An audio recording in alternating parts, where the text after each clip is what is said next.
ان کے ہاتھ میں ڈنڈا بھی تھا. ان کا احمد کھڑے ہو جاؤ, پہلے تو میں نے تمہیں تھپڑ اور مکے مارے ہیں نا, اب میں ڈنڈا توڑوں گا تمہارے اوپر, میں دیکھتا ہوں تم نبی علیہ السلام کا نام کیسے نہیں بتاتے. خیر احمد کھڑا ہوا اور اس نے بتا دیا کہ ہمارے نبی علیہ السلام کا نام محمد صلی اللہ علیہ وسلم. ٹیچر بڑا حیران کہ پہلے ہی اتنی دفعہ پوچھا تو گنگ بن کے کھڑا رہا, اور اب پوچھا تو فوراً بتا دیا ہے. تو ٹیچر سمجھ گیا کہ کوئی مسئلہ اور ہے. وہ آیا اور اس نے پیار کا انداز اپنا لیا, احمد کے سر پہ ہاتھ رکھا, بیٹا میں تمہارا استاد ہوں, تمہارے باپ کی جگہ ہوں, میں بار بار تم سے پوچھ رہا ہوں کہ نبی علیہ السلام کا نام بتاؤ, آپ نے پہلے نہیں بتایا, اور اب میں نے ریسرچ کے بعد پوچھا تو فوراً بتا دیا, پہلے کیوں نہیں بتایا, مجھے یہ بات بتا دو. تو اس وقت احمد نے ان کو یہ بتایا کہ سر میں نے اپنے ابو کے سامنے وعدہ کیا تھا کہ میں نبی علیہ السلام کا نام بغیر وضو کے نہیں لوں گا. جب آپ نے پہلے سوال پوچھا میرا وضو نہیں تھا, میں نے مار تو کھا لی مگر میں نے نبی علیہ السلام کا نام اپنے منہ سے نہیں نکالا. اب ریسیس میں وضو کر کے آیا ہوں, آپ نے نام پوچھا ہے تو میں نے نام بتا دیا ہے. تو بچپن میں جو بات بچے کے دل میں ڈال دی جائے وہ پھر پوری زندگی بچہ اس کے اوپر جمع رہتا ہے. اس لیے پہلا اصول ہے کہ اولاد کے لیے دعائیں کریں, اور دوسرا اصول ہے کہ مار نہیں پیار. پیار سے بچے کی وہ تربیت ہوتی ہے جو مار کے ذریعے سے نہیں ہو سکتی. چنانچہ حدیث پاک سے اس کا ثبوت ملتا ہے. حضرت انس رضی اللہ عنہ فرماتے ہیں کہ نبی علیہ السلام کی خدمت میں 10 سال رہا, یعنی 10 سال میں نے نبی علیہ السلام کی خدمت کی. نبی علیہ السلام نے نہ کبھی مجھے جھڑکا, نہ کبھی مجھے گالی دی, نہ نبی علیہ السلام نے کبھی مجھے ترش نظروں سے دیکھا, ہمیشہ پیار سے بات کی, اور نبی علیہ السلام نے تربیت میری محبت سے فرمائی. تو اس حدیث پاک سے پتہ چلتا ہے کہ بچے کو اگر پیار دیا جائے تو اس کی تربیت آسانی سے ہو جاتی ہے, مار کی ضرورت ہی نہیں پڑتی. ہم جو غصے میں آ کے مارنا شروع کر دیتے ہیں یہ ہماری جلد باز طبیعت ہوتی ہے, ورنہ مار کی ضرورت پیش نہیں آتی.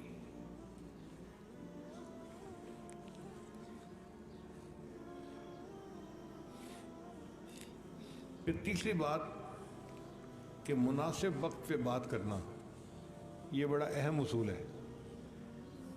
بچے کی زندگی میں 4 ایسے اوقات ہوتے ہیں کہ جن میں بچہ ریسیپٹیو موڈ میں آ جاتا ہے. ریسیپٹیو موڈ کو کہتے ہیں لرننگ موڈ میں آ جانا. اس وقت بچے کا دل چاہتا ہے کہ وہ علم حاصل کرے. ماں باپ کو پتہ نہیں ہوتا, وہ اس وقت سے فائدہ نہیں اٹھاتے. مثال کے طور پہ جب بھی کوئی بچہ سواری پہ سوار ہوگا نا, وہ لرننگ موڈ میں آ جائے گا. آپ دیکھیں گاڑی میں بیٹھتے ہی بچے کویسچن کرنا شروع کر دیں گے یا لڑنا جھگڑنا شروع کر دیں گے. وہ لڑنا نہیں چاہتے, وہ اس وقت لرننگ موڈ میں ہوتے ہیں, چاہتے ہیں کہ ماں باپ ہمیں کچھ بتائیں, اور ماں باپ جھڑکی دے کے ان کو خود خاموش کروا دیتے ہیں, اور بچے پوچھتے رہتے ہیں, اور باپ کہتا ہے پتہ نہیں یہ افلاطون کہاں سے آ گیا ہمارے گھر میں. ماں کہتی ہے اس کی تو زبان بند ہی نہیں ہوتی, میں اس کو ٹھیک کرتی ہوں. حالانکہ وہ وقت ہوتا ہے بچے کے علم حاصل کرنے کا, اس لیے وہ پوچھتا رہتا ہے. اس کا بیہیویئر جو چینج ہوتا ہے وہ لرننگ موڈ میں آنے کی وجہ سے چینج ہوتا ہے. حدیث پاک میں ہے کہ نبی اسلام کے پیچھے ایک لڑکا سوار تھا, عبداللہ رضی اللہ تعالیٰ عنہ. تو نبی اسلام نے فرمایا یا غلام احفظ اللہ یحفظک احفظ اللہ تجدہ تجاہک. تو نبی اسلام نے یہ بات سمجھا دی کہ دیکھو اس وقت میں بچے کے دل میں بات اتر جائے گی, اس کو اصول کی باتیں اس وقت بتاؤ. اور واقعی یہ حدیث انہوں نے ایسی کھول کر بیان کی کہ بندہ اس کے مضمون کو پڑھ کے حیران ہو جاتا ہے کہ نبی صاحب نے کتنی پیاری تعلیمات اس بچے کو دی جب کہ وہ سواری پہ سوار تھا. اور دوسرا وقت جب رات کو سونے کا وقت ہوتا ہے, بچہ پھر لرننگ موڈ میں آ جاتا ہے اس لیے وہ کہتے ہیں امی مجھے کوئی کہانی سنائیں. ابو کے پاس تو خیر فرصت ہی نہیں ہوتی، اور امی اس کو کہانی سناتی ہے، چوہے کی کہانی، چھپکلی کی کہانی، مرغی کی کہانی. خدا کی بندی، اگر آپ نے قصص النبیین پڑھے ہوتے تو بچے کو اس موقع پہ انبیاء کے واقعات سنا کے ایسے سبق دیتی جو زندگی بھر اس کو کام آتے ہیں. مگر ماں نے خود نہیں پڑھا ہوتا تو وہ چھپکلی کے سوا اور کیا واقعہ سنائے گی. چنانچہ کتابوں میں بھی ایسے ہی ہے کہ 5 چوہے مل کے کرنے چلے شکار، ایک چوہا رہ گیا پیچھے، باقی رہ گئے 4.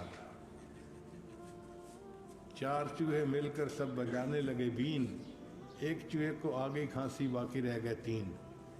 3 چوہے یہ کہنے لگے گھر کو بھاگ چلو، ایک گیا رستہ بھول، باقی رہ گئے 2. یعنی 5 چوہوں کی کہانی، اور وہ بھی بے فائدہ. یہ ہمارے اسکول کے سلیبس کی ہے، اور مجھے 6ٹھی زبان 6ٹھی 7ویں کلاس میں جب ہم پڑھتے تھے اس وقت کی یاد ہے. تو جب ایسی بے فائدہ چیزیں ہم بچے کو سمجھائیں گے تو وہ کیا سمجھے گا؟ تو ماں کو چاہیے کہ وہ قصص النبیین پڑھے، بچہ سنے تو اس کو موسیٰ علیہ السلام کا واقعہ سنائیں، ابراہیم علیہ السلام کا واقعہ سنائیں، یوسف علیہ السلام کا واقعہ سنائیں، اور اس پہ سے اچھے نتیجے نکال کر دکھائیں.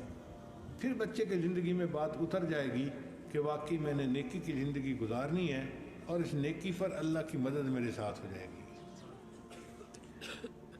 تو پہلا ٹائم ہوتا ہے ریسیپٹیو موڈ میں آنے کا، جب بچہ سواری پہ سوار ہوتا ہے. دوسرا جب بچہ رات کو سونے لگتا ہے. تیسرا جب بچہ کھانا کھانے بیٹھتا ہے نا، پھر ریسیپٹیو موڈ میں آ جاتا ہے. اس لیے دسترخوان پہ بیٹھتے ہی بچے کے سوالات شروع ہو جاتے ہیں. وہ بھی بڑا قیمتی وقت ہوتا ہے اگر ہم اس وقت میں بچے کو اچھی باتیں سنائیں. بچے کو ڈانٹ ڈپٹ کے چپ کرا دینا یہ کوئی حل نہیں ہوتا. بچے کو بتانا چاہیے، سکھانا چاہیے. وہ 10 سوال پوچھے تو آپ 10 کا جواب دیں، وہ 100 سوال پوچھے تو آپ 100 کا جواب دیں، چونکہ بچہ اس وقت ریسیپٹیو موڈ میں ہے.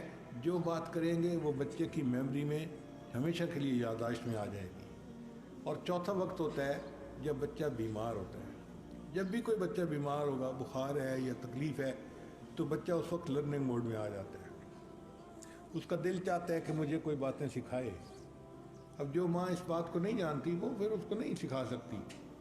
ہم بچے کو بات اس وقت کرتے ہیں جب بچہ آئی پیڈ پہ بیٹھا کھیل رہا ہوتا ہے، یا گیم کھیلنے کے چکر میں ہوتا ہے، یا کارٹون دیکھنے کے موڈ میں ہوتا ہے. اس وقت تو بات اس کے کانوں سے ویسے ہی سر سے اوپر سے گزر جائے گی، کیا سنے گا؟ پھر ہم بچے کو بلیم کرتے ہیں، جی ہماری تو بات سنتا ہی نہیں. بھائی جب سننے کا وقت تھا آپ نے اس وقت تو سنائی نہیں، اب شکوے کیا کرنے کے بچہ ہماری بات نہیں سنتا. چنانچہ حدیث پاک سے ثابت ہے کہ ایک یہودی کا بیٹا تھا اور وہ نبی علیہ السلام سے محبت کرتا تھا.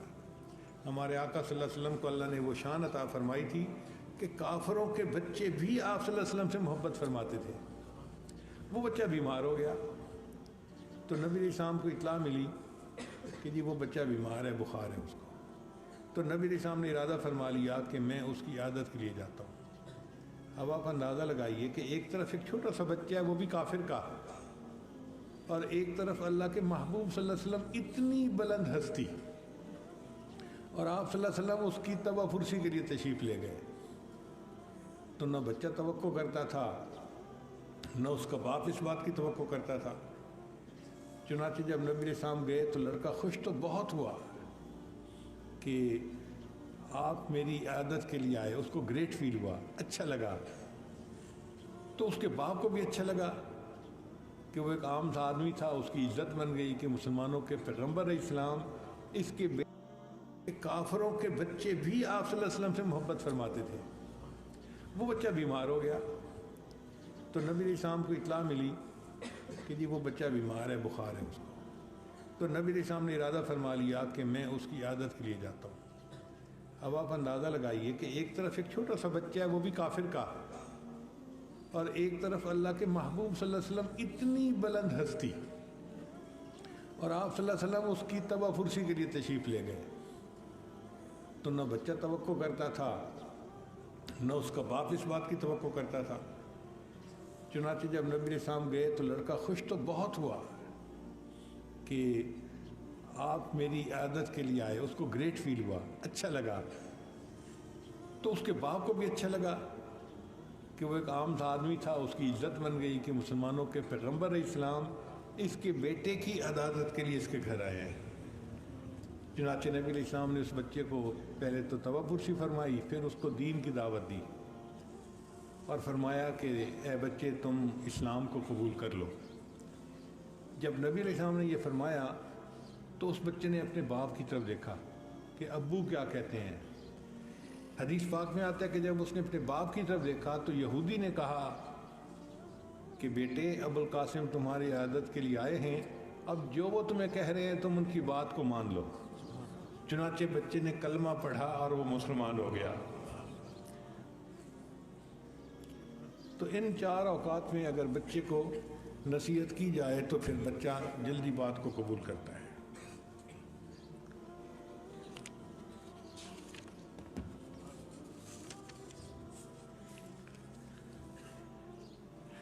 پھر چوتھی بات کہ جب بات کریں تو بچے کی ذہنی سطح کے مطابق بات کریں۔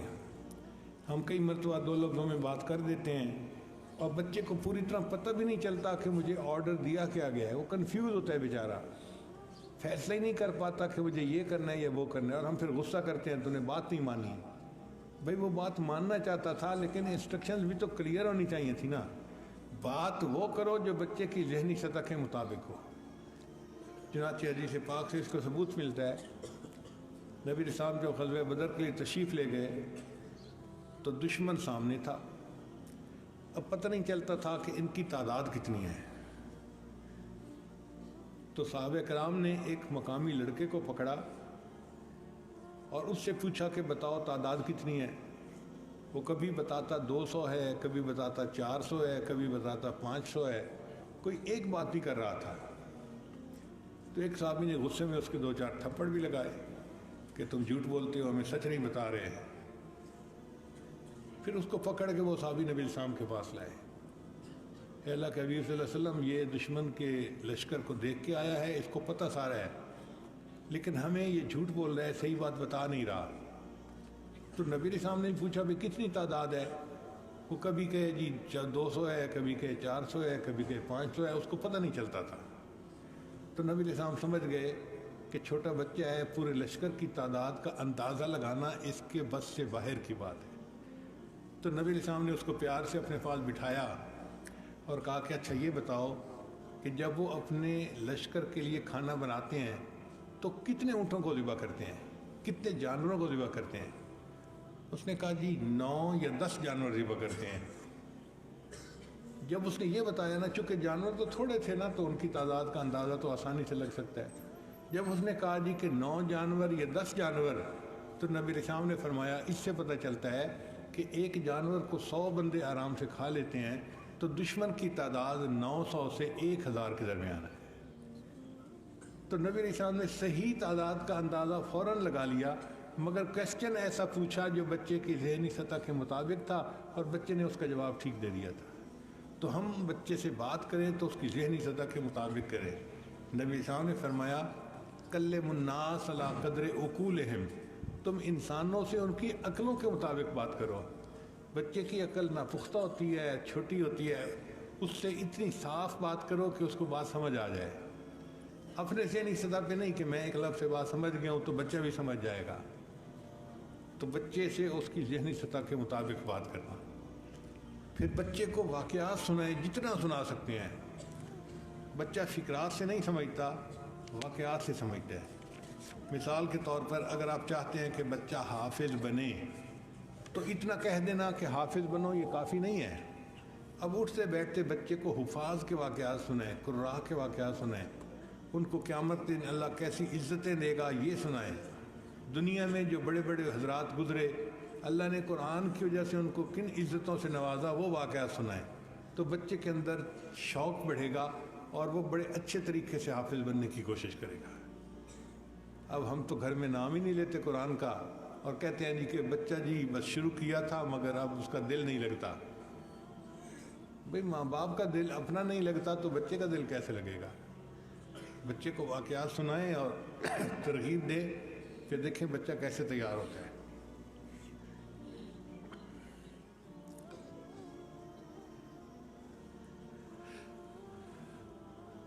بات بہت لمبی ہوتی جا رہی ہے، تو میں اب زیادہ تفصیل کرنے کی بجائے بس پوائنٹ بتا کے اپنی بات کو سمیٹتا ہوں کہ چند باتیں بہت اہم ہیں۔ ایک بات، اللہ کی محبت بچے کے دل میں پیدا کرنا یہ ماں کا کام ہوتا ہے۔ جو بھی ہو، جیسے بھی ہو، اللہ کی محبت بچے کے دل میں بڑھائے۔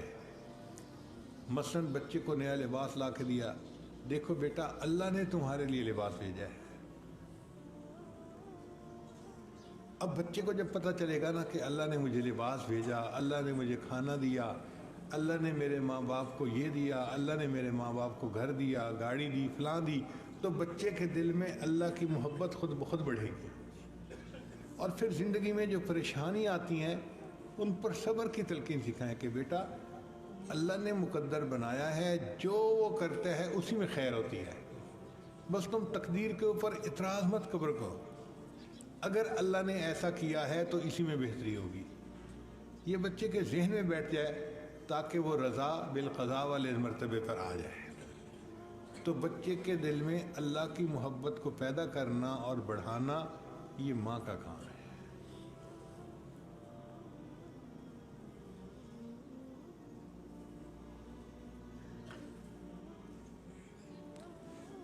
پھر بچے کے دل میں نبی علیہ السلام کی محبت کو پیدا کرنا یہ بھی ماں کا کام ہوتا ہے۔ نبی علیہ السلام کا تذکرہ اتنے پیار سے کریں، اتنے ادب سے کریں، اتنے اچھے طریقے سے کریں کہ بچہ نبی علیہ السلام کا عاشق صادق بن جائے اور اس کا دل چاہے کہ میں نبی علیہ السلام کی تعلیمات کے مطابق زندگی گزارنا چاہتا ہوں۔ وہ ایک ایک سنت کا احترام کرنے والا بن جائے۔ جب سنت کی عظمت اس کے دل میں آ گئی تو آپ سمجھ لیں کہ بچے نے زندگی کے مقصد کو پا لیا۔ تو اللہ کی محبت کو پیدا کرنا، اور پھر دوسرا نبی علیہ السلام کی محبت کو پیدا کرنا، پھر تیسرا قرآن مجید کی عظمت کو پیدا کرنا کہ یہ اللہ کی کتاب ہے، یہ مقدس کلام ہے۔ وہ قرآن پاک کا ادب کرے، اس کو بے وضو ہاتھ نہ لگائے اور اس کے اوپر کوئی چیز نہ رکھے، اور جہاں قرآن مجید پڑھا ہو وہ احساس کرے کہ یہ اللہ کا کلام ہے۔ جب قرآن مجید کی محبت اس کے دل میں آ گئی تو اب قرآن مجید کی تعلیمات کو اپنانا اس کے لیے پھر آسان ہو جائے گا۔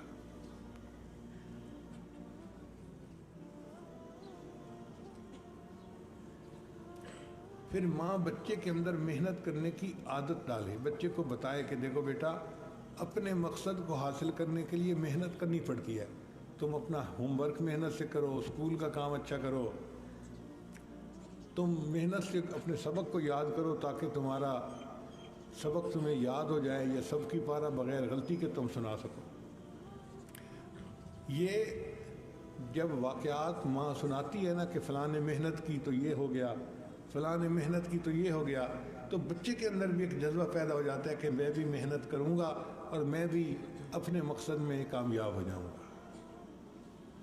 یہ محنت کی عادت ڈالنا بچے کا ماں کا کام ہوتا ہے۔ پھر بچے کو سکھائیں کہ اللہ کی مخلوق کے اوپر ہمیں رحم کھانا چاہیے، اللہ کے بندوں سے اللہ کے لیے پیار ہونا چاہیے۔ نبی صاحب نے فرمایا من لا یرحم لا یرحم، جو دوسروں پر رحم نہیں کرتا اللہ اس پر رحم نہیں کرتا۔ مولانا روم رحمۃ اللہ علیہ کو جو ولایت ملی تو ایک بیمار کتے کی تیمارداری کرنے پر ان کو ملی۔ حضرت خواجہ بہاؤالدین نقشبند بخاری رحمۃ اللہ علیہ کو جو نسبت نقشبندیہ ملی، کتابوں میں لکھا ہے کہ ایک بیمار کتے کی تیمارداری کرنے پر نسبت کا نور مل گیا۔ اگر ایک کتے پر ترس کھانے سے اللہ ولایت کا نور عطا فرما دیتے ہیں، بنی اسرائیل کی ایک بدکار عورت کی زندگی کے سب گناہوں کو معاف فرما دیتے ہیں، ہم اگر کسی کمزور بندے پر ترس کھائیں گے، اس کی تیمارداری کریں گے تو اللہ ہمیں کیوں نہیں اجر عطا فرمائیں گے؟ اس لیے احساس کرنے والا دل بچے میں پیدا کریں۔ جو بے حس قسم کے بچے ہوتے ہیں نا وہ اچھے انسان نہیں ہوتے۔ چنانچہ ایک سروے ہے کہ دنیا میں 80% سمپتھی اور ایمپتھی جو ہے وہ ختم ہو گئی ہے، صرف 20% رہ گئی ہے۔ ایک زمانہ تھا جب 100% تھی، اور آج